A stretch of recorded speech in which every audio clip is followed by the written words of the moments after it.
What's going on, everybody? Welcome to the Comics Grind. I'm one of your hosts, Nico Rodriguez. And I'm Ken, aka Comic Ken on YouTube. And thank you so much for joining us here on another weekly comics discussion. We got a good one for you guys today. Ken, what's going on, man? We've had some freaking technical difficulties today, but Oh yeah, thankfully we've got them figured out and we're here now, man. How you doing? I'm doing all right, man. I'm just drawing away, man.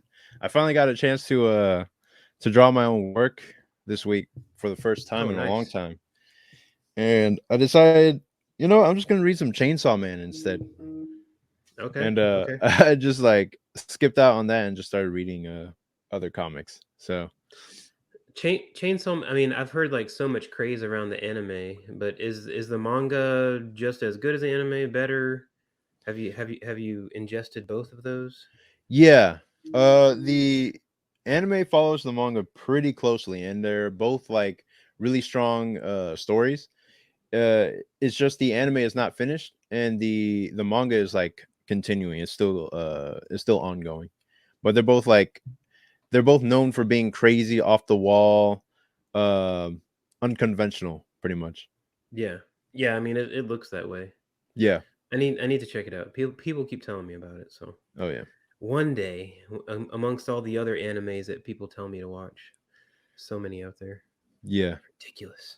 Um, what you been up to this week, man? Have you been able to do some good comics work? Have you been working on your color? Or you finished your coloring project, or are you still working on that one?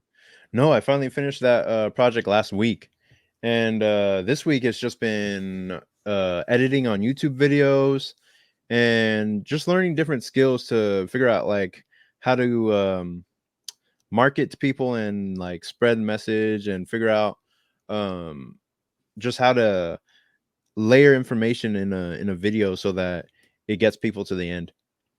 Yeah, nice. So it's been mix of drawing and mix of workshopping some editing video stuff. Yeah, pretty much that. Nice, man. That's the life of a 2023 cartoonist. Yeah, not much cartooning going on actually. Yeah. It's The mostly just been trying to figure out like YouTube and audio and Yeah. all that stuff, and then drawing. Like it's secondary, at least right now. Yeah. Oh, it's freaking wild, man. Times have changed. Times have changed. Yep. You got anything you can show us over there? Any good Oh yeah. any good pieces? So currently I'm working on issue number 3 of Air Rider, and that's Nice. the splash page that starts out the issue. We're kind of like in a very, what do you call it? Very tense moment where the main character's just been knocked out in the last issue, Mm, and now he's getting dragged over to a bucket of water so that they could wake him up. So nice. that's what's going on in that issue, and I got the whole stack of pages here, but most of them are like in rough pencil stage, and I'm just trying to crack away at it little by little over time. But I've just been swamped with so many other projects and trying to figure out like YouTube and marketing and stuff. Yeah, for sure. It's looking good though, dude. It's looking good. Appreciate it, man. Yeah, for sure. Um, I mean, I saw some good news on your end, man. yeah, man. This week was kind of a big milestone week for me. And I've lost sleep just because I was trying to work on it a little too hard this week. So I've kind of been just a little too overworked. So yesterday I actually had to kind of take a bit of a break, take a breather for a night, and watch the Super Mario Brothers movie. Oh, nice. That's what I did last night. But yeah, man, this week I finished basically the first big milestone in my graphic novel project, West Not South. So I finished inking the 120th page this week. Nice. Um, I've got see if I can wrangle this up over here. I've got quite a nice little stack here of Nice. the last year and a half of work, or not year and a half, about a year. I started working on this book. I'd say I started working on it October 2022 is I think when it was. Wow. Um, So 10 months later, yeah. Okay. Um, And so then that's yeah. what size paper is that you're using? So I did this whole book on 9 by 12 Bristol. 9 by Um, 12 Bristol. Okay. reasoning being because I wanted it to be a little more mobile for me, a little bit easier for me to maneuver. Mm-hmm. Because the last book that I did everything on 11 by 17, and I think that one in total was about 60 pages, Right. and that book took me probably just as long as this book did, just pencil and inking. Right. So, and that one was only 60 pages, half as much as what I did on this one. Mm-hmm. So working on that 9 by 12 board, it was really a lot more convenient for me. And just it helped me flow a lot better. Nice. Um, and just because like my the way I'm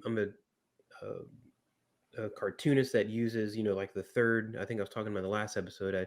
I like to kind of grid everything off by like having 3/3 on the page, and for Right. some reason, just using that 9 by 12 board kind of just really lends itself to that storytelling format. Yeah, it's a Um, good what do you call it? It's a good placeholder. Like it allows you to see what you're. It's a good guide. Allows you to see what you're doing. yeah, yeah. So that's what I found. So yeah, so I finished that off, man. But I still got a ton of work to do on this book. I think I mentioned in my newsletter I'm basically about 60%. I think I'm about 60% done with the book, Right. which doesn't seem. It seems like I should be more, but it's because I still have to paint. I still have to watercolor about give or take 100 pages, Yeah. and then I've got to scan all that in, clean it up, format it. I've got to do some design work, some like chapter break pages, things like that. Um, but yeah, I still got a good amount of work, but it feels good because now I'm like, okay, I finished this part. I still got to scan in a lot of pages and kind of clean them up a little bit, and maybe alter some stuff that I don't like now that I'm looking back at it. Uh huh. Um, but yeah, it's a process, but this was a good step in the process this week. And I actually already I painted 7 pages this week. In the last 4 days, 4 or 5 days. So that's a pretty good pace. If I can somehow get to between like 7 and 10 pages painted a week, that'll get me give or take 10 weeks or so of 10 to 12 weeks, maybe more, of painting. Like, that'd be good. The goal is if I can finish all my painting by the end of the year, which I think I can, I think that's kind of the exact thing that I'm looking for. So, Nice. yeah, it's a lengthy process, man, because and then I have to so I'm printing all my inked pages out on watercolor paper, but Right. before I can fit my watercolor paper into the printer, I have to trim it down uh from 9 by 12 to 8.5 by 11. So it's like every sheet I've got to like trim down with this little crappy paper trimmer that I have. Right. So it's Are you are you lettering on the page, or are you going to do that digitally? so I've lettered 70 to 75% on the page already. Right. Um Nice. I might I might have some mistakes and stuff that I might want to clean up digitally, but whenever I clean it up digitally, I bring it into Procreate, Hmm. and I will, handwrite it digitally so that it still has the handwritten feel. Because that was kind of the biggest thing with my lettering in this book is this book deserves hand lettering because digitized font, it won't fit as well, just because of the energy of the pages. Right. um so I have to do that, and then I also have to handwrite the captions because I'm doing kind of a different thing with the captions where I'm like actually writing it. I'm not putting it into a bubble. I'm kind of writing them just on the panels themselves, like not in a bubble. um so Right. that's something I'm gonna have to digitally hand letter as well. But it shouldn't be a ton. Like that part shouldn't take me a ton of time, hopefully. Um, if it does, Nice. it does, you know. But yeah, I'm just trying to make it a full, complete, visioned package. You know, that's kind of the really the end goal with this is try to is just to try to do that. Awesome, man. Awesome. So we got Eastern RimCon coming up, man. Yeah, And we do. I got a few, I guess, game plans with what we're gonna do when we get out there, because that'll be our first time since starting the show that we can actually like meet together and do like a live thing where we're both together in the same room and trying to, I guess, sell our works on the tables and whatnot. Yeah, and I think by the time this, I think when this podcast itself comes out, it'll Hmm. be that weekend because this one will come out here in a couple weeks. So Right, that following weekend, whenever this, probably a day or two later, we'll be at the show. So right, all you viewers out there, if you're in the area, come on and check us out, man. The yeah, it's a free entry show. I mean, there's no reason you shouldn't be there if you're in the area. Come on yep. now. Out in Houston, the links will be in the description. It's Eastern Rim Con, 2023, Yes, sir. and not 2022. Yeah, we did that one last year. That was a fun Yeah, I had to make sure. one. uh, Right. but yeah, go ahead, Ken. Oh no, I wasn't gonna say anything. Oh, okay. Yeah. So, oh, I wanted to ask, like, what have you been watching this week? Have you been Oh yeah, you said Chainsaw Man. Well, No, no, that's no, what I no. You're was. reading it. You're reading it. Yeah, that's what I was reading earlier today. But what I've been watching this week is like I got 3 new anime for this season, and I've been hitting up uh this show called Zombie 100.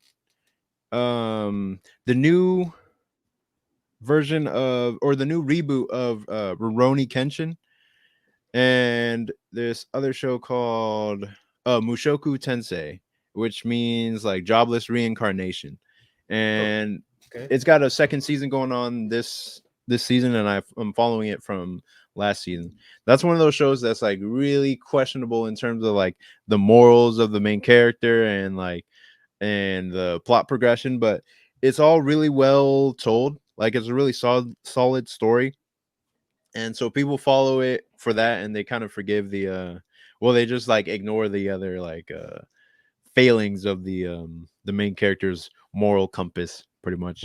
Yeah. And then I'm checking on the Rurouni Kenshin show just to see how many changes are being made from the original, because the original was so, it was so strong in the way that I was told that I just can't accept any other telling of the story. But the main draw of this season is that it's following the manga more closely. Like it's following the canon, the quote unquote canon more closely than the original anime did. But the Hmm. original anime to me is what was canon, because when I started watching this show, I thought I've never seen these people before, or I've never seen these characters before. So it's like, what is happening? But come to find out, everything that's happening in this current anime is all in the original manga, like in the early chapters. Oh, So interesting.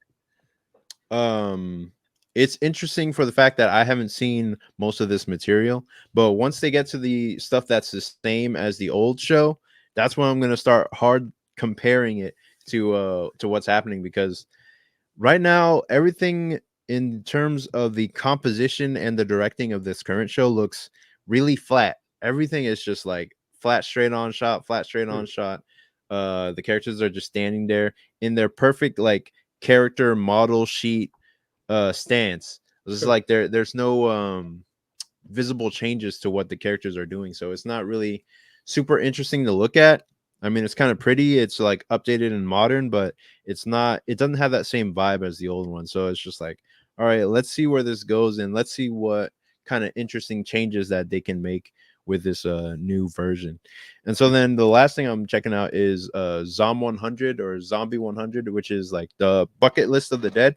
This guy, his name is Akira Tendo, and he was in a basically a black company that they and not like a black person company. Like it was a it was one of those like they work you to death type companies in Japan. And Mm, he was working there for like 3 years, and he was just like, man, I don't have a life. I don't I don't eat properly. I don't sleep. I don't have any girls. I have nothing. I just want to quit. I want to quit life. And then the next day, after like 3 years of this like hellish lifestyle, a zombie apocalypse happens. And then he realizes that he doesn't have to go to work anymore. And mm, so like that's the whole like draw of the show, is where you can tell it's trying to hit those guys or those people who are just unsatisfied with their job, or their job is like exploiting them or putting them through the ringer. And it gives you this twist of, well, now that the zombie apocalypse is happening, I don't have to go to work anymore. So it's like every day is like a day to live life to the fullest mm. and enjoy my experiences. So that's what Zombie 100 is about. That one's really interesting. I want to see like where it goes. Right now it's not like super grabbing me like emotionally, but it's kind of it's very interesting, and it's a very interesting case. So I want to see where that show is going. But that's what Yeah, I've been watching this week or nice. over the weeks. Yeah, I think I'm kind of interested in the Rurouni Kenshin reboot because that was one anime that I did used to watch back in the day when it used to come on like Adult Swim and stuff. On Tsunami? Uh, yeah, yeah. I guess it came out on Toonami first, right? Before going to Adult Swim or something. I Yeah. don't remember. But yeah, because like I've said in previous episodes and stuff, like I'm a huge Usagi fan, so I've always been like a fan of like the samurai genre. So it was a show that I used to watch. So I guess I should probably finish watching the original first and then watch the new one. If you've gone through the Kyoto arc, which is like where he's fighting this guy named Shishio, you don't have to watch the rest of it because half the anime is like filler. Oh, really? Okay. Yeah, they cut they never finished the original run of the manga, and that's another reason why I'm watching this new one, because they can actually finish the manga as it was intended. Yeah. Nice, man. You've been watching some good stuff there. I like the premise of the zombie one. Sounds Yeah, it's a wild. very interesting premise, and all the Uh, zombies are like they have like paint colored blood, so it's not just you're not just looking at boring blood splatter everywhere. You're seeing like eh, their their blood is the color of it's technicolor. It's just all types of colors everywhere. yeah. Yeah. Nice. Yeah, I think a few of the things that I've been watching and that I finished. So I finished season 2 of The Bear. I don't know if you watched that show, if you've heard of it. No, it seems Um, like it's live action or something. Is it? yeah, yeah, it's live action. So Right. it's about a like amazing chef that has to take over a restaurant. That basically his brother committed suicide and he takes over like the family restaurant after like this traumatic thing happened into their family. Right. um so season 1 was really good, but then season 2 recently just came out and I finished that one. It's very good. It's you don't have to be like a huge cooking head or anything to get into it, Uh-huh. but it has a really good like personable story and the acting is incredible. um but like the cooking that they put on display, it's like a very authentic and genuine representation of like the culinary world.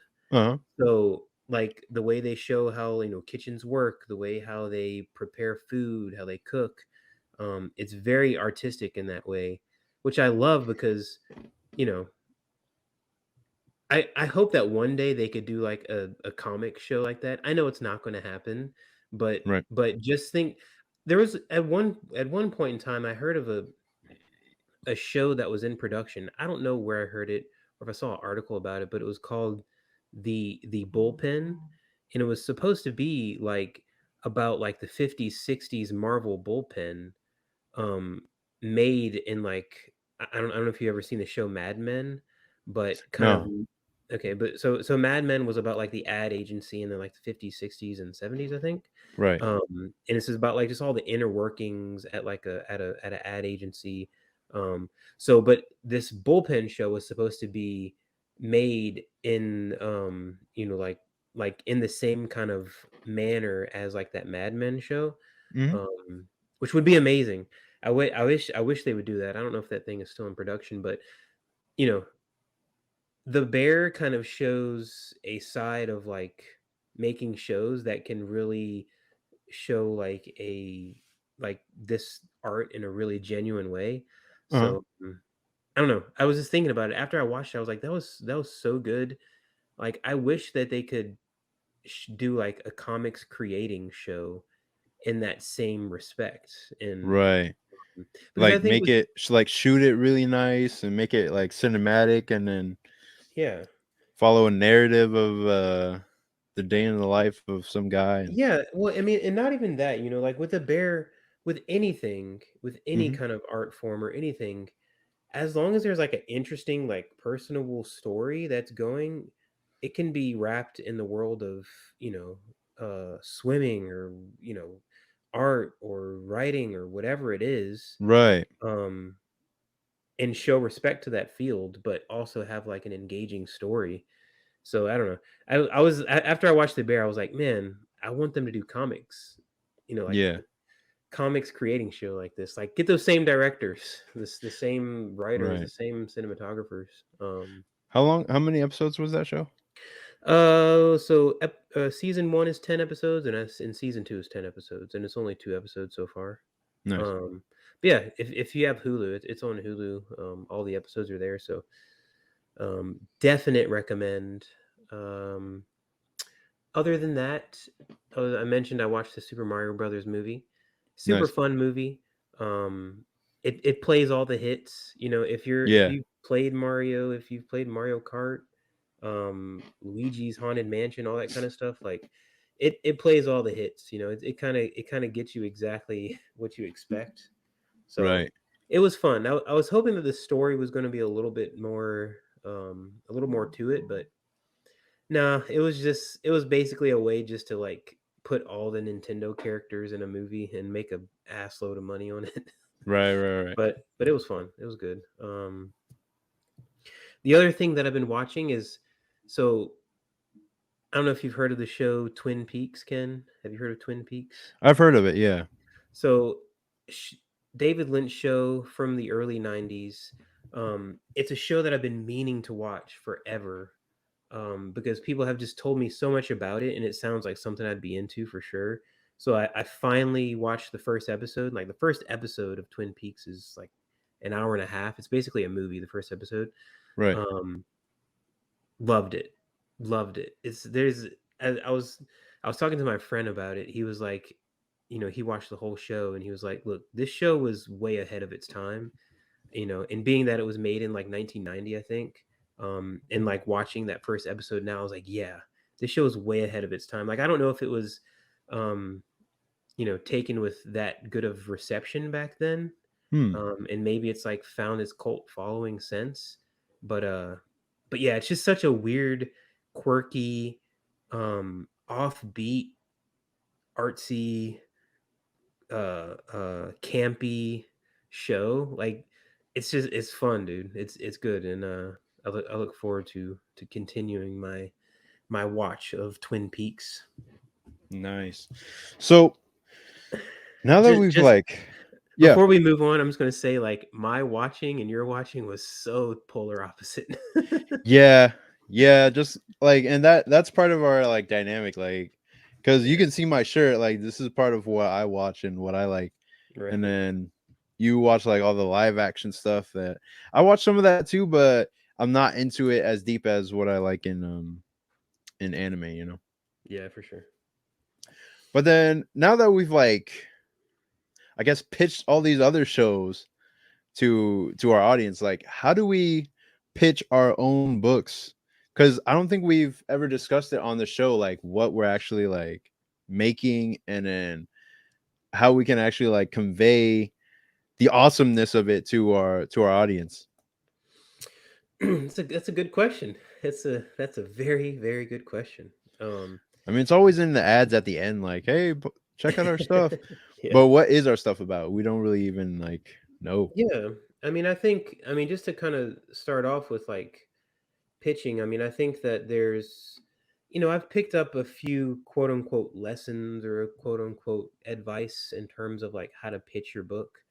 Um, and I think there's probably a lot more advice out there that I don't know or that we don't know, but um basically like the crux of pitching that I've always heard and I think works most effectively as well is like a short, quick to the point elevator pitch, right? Everybody says to get that elevator pitch that's no more than two sentences, Yep. and then something for the listener or the potential audience member to immediately connect with, so Right. that they get an immediate impression about your book. That's why, you know, so many people have talked about, oh, you want to give it some known property identity. This meets that. Um, you know, Right. um, you know, Star Wars meets Blade Runner, whatever. Detective fiction. Something so like the audience can like immediately engage with. Right. So that's kind of like the crux that I've always done. And like for my book, I've kind of manufactured something to where like I can pretty much immediately always say it. Basically mine is it's West Not South. It's an anthropomorphic crime comedy book about a desert mouse who moves to the far west with his best friend, and they get involved in a wacky revenge plot. It's BoJack Horseman meets the Coen Brothers, and that's my pitch. I typically don't have to say more after that because if you're on board, you're on board. It's anthropomorphic. It's going to be wacky. It's BoJack Horseman. It's Coen Brothers. Like all those kind of things mixed together. You either immediately grab that person or you immediately do not grab that person. But at the very least, you have a fate, of that, potential audience member. Right. And Yeah, you boiled it down like perfectly so that anyone who's actually interested would be like, "Hey, this is something that I could like really get into." hmm, Versus anyone like you make it very clear like what it is and what it's not. yeah, yeah, exactly. And I think that's important because, as many creators know, and as many creators have said, and I've listened on podcasts and stuff like that. You've got a 15 to 20-second window to pitch that person walking up to your booth or to pitch that person that's scrolling on their phone. So Right. it's got to be quick, it's got to be to the point, and it's got to explain your book in a nutshell. So Right. what about you? Have you kind of manufactured one of those pitches for Air Rider?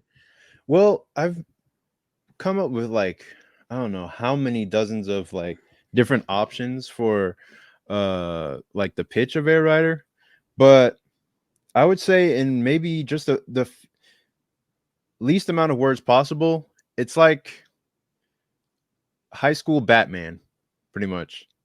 So like this kid, he's basically a pilot themed high school hero with like gadgets and whatnot, and he has to fight supervillains that are always threatening his high school.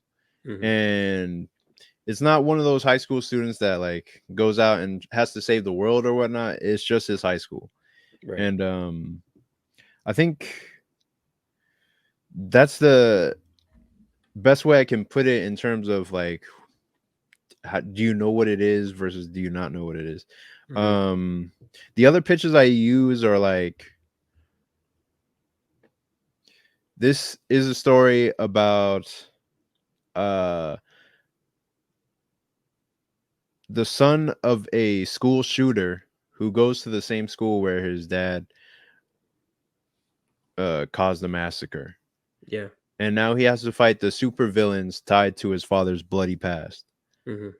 So it's like, Yeah, one's lighter, one's darker for sure. right. Yeah. And then I could probably go in with, it's like high school Batman crossed with a Saturday morning cartoon, Hmm. and then try to make it, I don't know, try to make it appeal to that audience from there. So like Batman the animated series crossed with like Danny Phantom or Codename Kids Next Door. If any of those like um cartoon titles reach the audience that I'm trying to hit, but I'm still workshopping it. You know what I mean? Yeah, Like yeah, trying yeah, to for figure sure. out. No, yeah, it takes time. I mean, it. I think I've just pulled up like a Word document and like just typed it out a bunch of times, Right, put it away, revisited it, the next week, typed a couple more, and then the stuff that's helped me is doing shows. That's what's helped me the most to kind of boil it down to its most distinct characteristics. right, Um, so it helps when you start telling people. It helps when you've got people that you don't know face to face with you, and you've got to tell them what your book is about.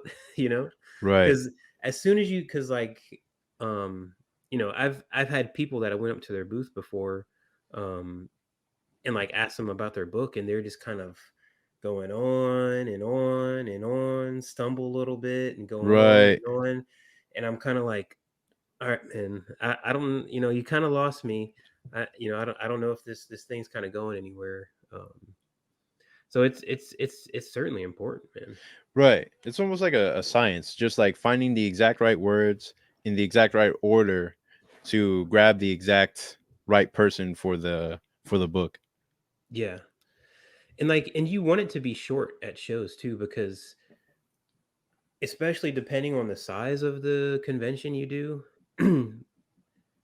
those are long days, and a lot of people come up to the booth. So like you're literally talking all day most of the time. If you're Right, not if you're not talking, you're drawing. If you're not drawing, you're talking and drawing all at the same time. right. Um, and you want to make it short so that you don't have to like sit there and like go through like Yeah, exactly. a 3 paragraph description of your book. Right. Um, what was I about to say? Yeah, hope like I got some prints coming out for the show this like on the 19th, Yeah, and I'm just hoping that they come out in time. I'm using both Kablam and Comics Wellspring. yeah, Comics Wellspring is actually more on top of it than Kablam is. They're like they have an actual like phone number you can call, but Kablam is like, I don't know, it's giving me issues because you can message them, but it's been like days since they've responded. So I'm not sure how they run things over there, but we'll see if I get my stuff in time for the show. yeah, And yeah. So I've had experience with both of those companies actually. right, how was that? Kablam was like the first printer I used a long time ago. Uh-huh. Um, they were okay. Um, I would usually kind of order. They seem to be, um, like you said, a little less flexible in terms of like, hey, I need this next week. They're kind of like, oh, we'll get it to you when we get it to you, kind of thing. But Right. if you order with like enough lead time, usually it was pretty good. But the quality was pretty spotty with them. Oh, really? Sometimes they were better, sometimes they were worse.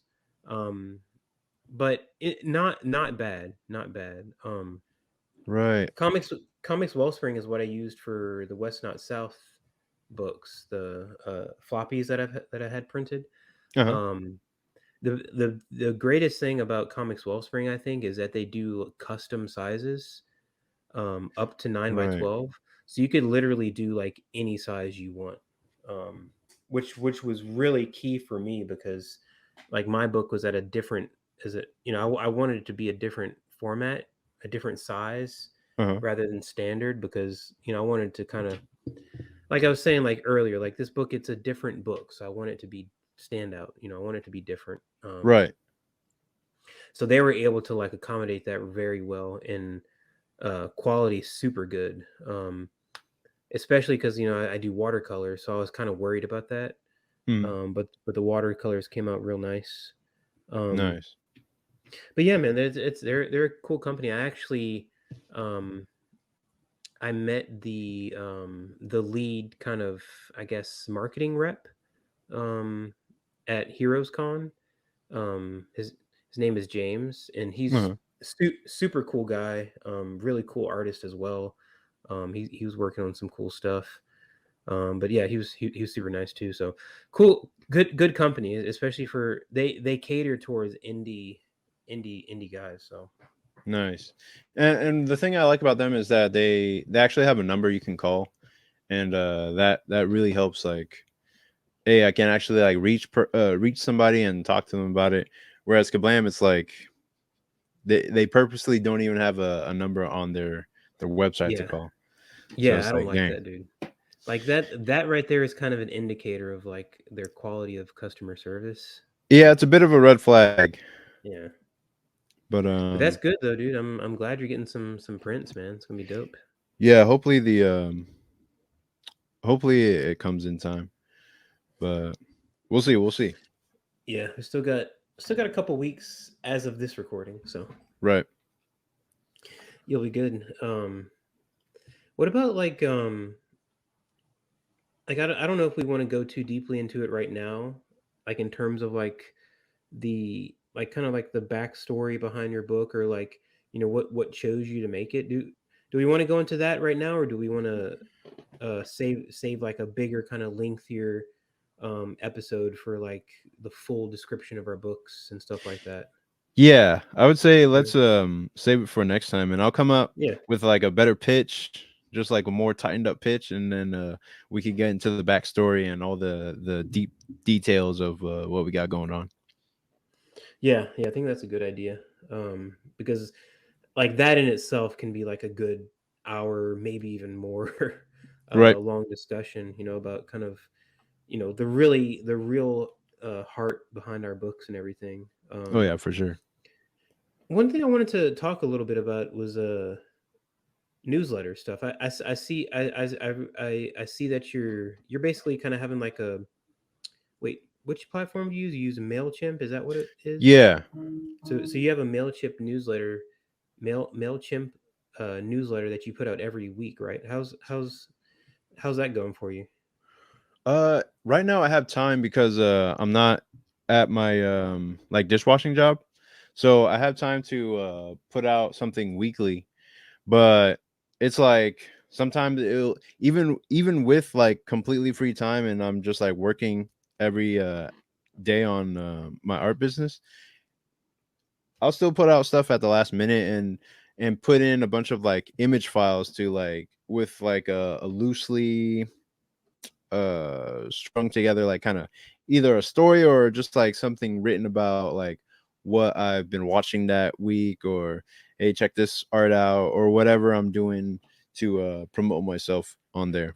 But I'm starting like once I read yours from this week, I was like, maybe I should change my approach. Maybe I should do uh less emails and more and higher quality.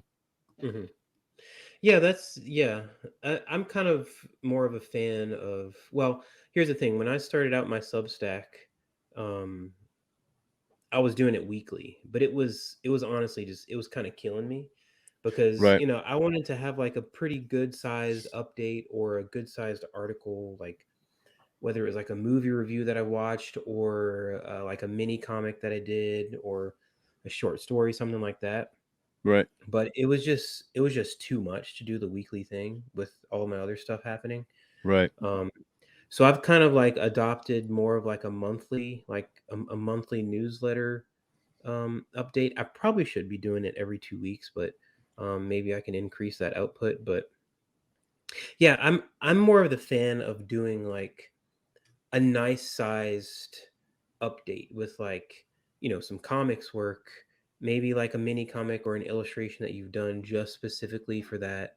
Right. um Talking a little bit about like your other creative influences, what you've been reading, what you've been watching. um there was one that I did that I really liked. As I've said multiple times before, I'm a huge Usagi guy, so I kind of broke Usagi down what? some.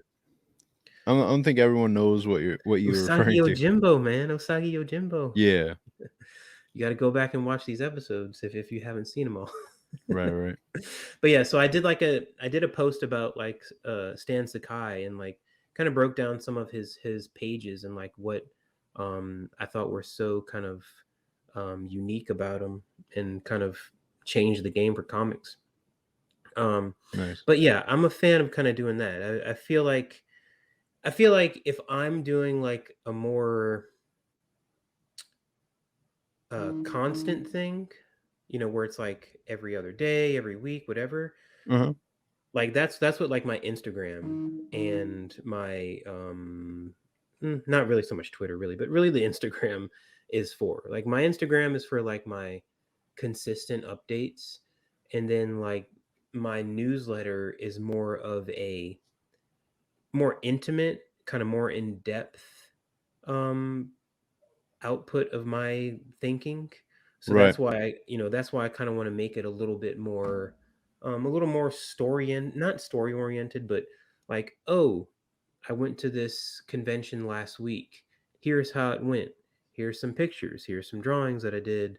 Um, oh, I saw this movie that I really liked. Let me tell you guys about it. Recommend something to you. Oh, here's some shows that I'm doing coming up in the next month. Right. Put all that, put all that stuff in there because it's more of like I take Substack in the newsletter format as more of an in-depth, more intimate look into what I'm doing. Um, Right. so yeah, And it's something you can like put out for people specifically interested in you, and it's not one of those social media things that you just put a little thing out there, put a little thing out there. yeah, yeah, It's like and curated information. yeah. And here's the thing: I don't know if that's a good approach, and I'm pretty much know with certainty that it's not the best way to like grow my subscriber base. I still don't know.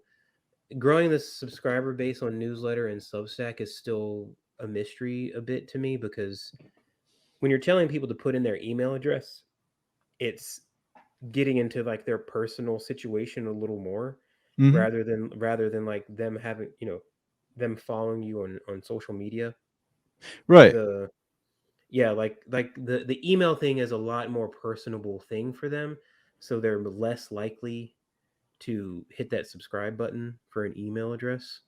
Right. But that also is like they're more invested when they put in that email. Yeah, exactly. And that's why I'm hoping like whatever subscriber base that I've built thus far, like I'm grateful for it. It's not huge.